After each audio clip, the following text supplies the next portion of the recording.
Na minha avaliação, eu até apresentei um projeto nessa semana de castração física, né? Realmente retirar o órgão genital do estuprador, que ele nunca mais vai estuprar ninguém, né? Eu acho que esse é um crime, esse é um crime que eu avalio tão perverso, tão cruel, ou até mais do que um homicídio. Porque é de uma tortura, é de um sofrimento. Tem mais uma entrevista exclusiva com o deputado federal Kim Kataguiri, ele recém-filiado aí ao Missão. Deputado, seja muito bem-vindo, obrigado por atender a nossa reportagem. Obrigado, um prazer estar aqui. Deputado, vamos iniciar aqui já com um tema um pouco polêmico, um endurecimento da legislação contra estupradores. A Comissão de Constituição e Justiça do Senado chegou a aprovar em caráter terminativo, lá em 24, falando sobre a castração química das pessoas condenadas por violência sexual. Depois, um texto semelhante foi à Câmara Federal, também foi aprovada, mas na sua proposta tem endurecimento desta legislação, tendo em vista que essa castração seria voluntária para que o apenado pudesse ter ali uma redução da pena e também a liberdade condicional. O que você prevê, deputado? Não, eu acho que não tem que. O sujeito que é condenado por estupro não tem que ter escolha em relação à castração. Castração tem que ser pena, né? Não é, você vai ter um benefício porque voluntariamente você escolheu fazer um tratamento hormonal para você ser menos tarado. Não, isso para mim é uma bizarrice, né? Na minha avaliação, eu até apresentei um projeto nessa semana de castração física, né? Realmente retirar o órgão genital do estuprador, que ele nunca mais vai estuprar ninguém, né? Eu acho que esse é um crime, esse é um crime que eu avalio tão perverso, tão cruel, ou até mais do que um homicídio. Porque é de uma tortura, é de um sofrimento físico e psicológico tão grande que eu acho que deveria ser uma das maiores penas que a gente tem no nosso sistema penal. Já está tramitando.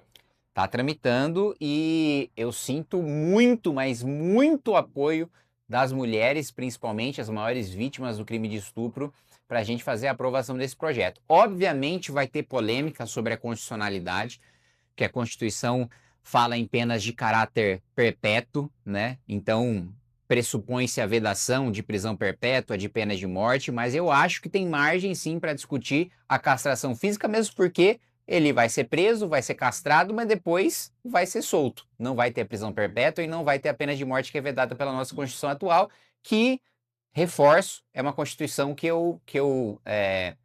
com a qual eu discordo, que eu acho que é fracassada e que eu acho que a gente teria que jogar fora e reformular uma nova. Tem conversado com outros parlamentares a respeito disso, principalmente aqueles das alas mais radicais do Congresso, deputado, para conseguir a aprovação desse texto?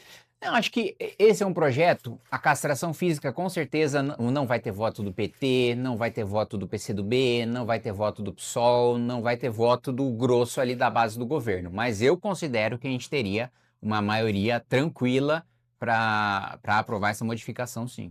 Deputado, claro que nós estamos falando aqui de violência sexual, muito tem se debatido, inclusive tem a lei Felca com relação à erotização de crianças e nessa semana o senhor fez aí uma fala muito dura com relação às mudanças, principalmente de verificação de idade em jogos, por exemplo. Queria que o senhor detalhasse um pouco mais o porquê desse seu posicionamento mais duro com relação a isso.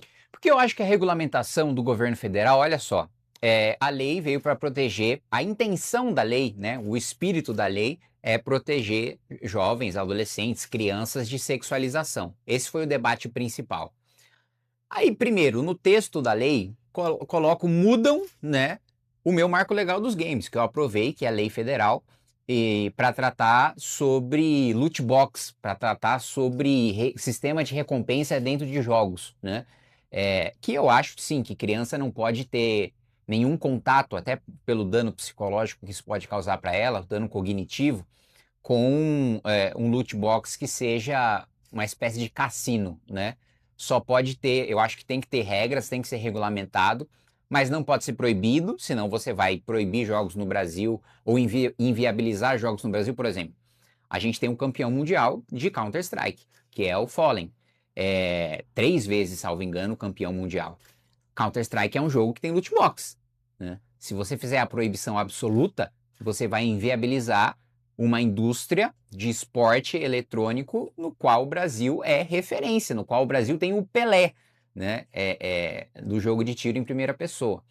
E um outro ponto da contradição da regulamentação. O governo colocou Linux como uma das coisas de risco para criança e adolescente. O que um sistema operacional tem a ver com risco para criança e adolescente? Eu não entendi até agora, e o governo não justificou porque colocou nas principais pontos de monitoramento o Linux, né? Um sistema operacional. E da contradição também, a idade de consentimento de sexo é de 14 anos de idade.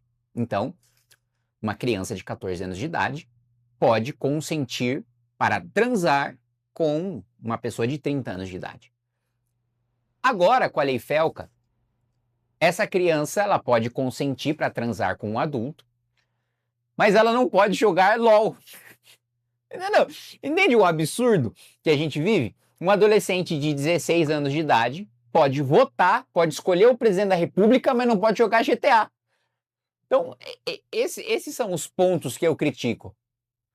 Toda a construção sobre combate à sexualização de crianças, isso é uma pauta histórica do Movimento Brasil Livre. Inclusive, a gente já foi linchado mediaticamente por causa das críticas e do boicote que a gente fez ao Queer Museu, ao que estava sendo financiado pelo Santander via Lei Rouanet. Isso sempre foi defesa nossa.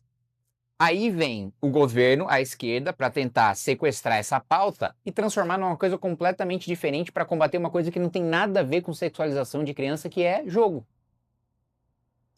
Dentro deste cenário, deputado, é importante a gente destacar que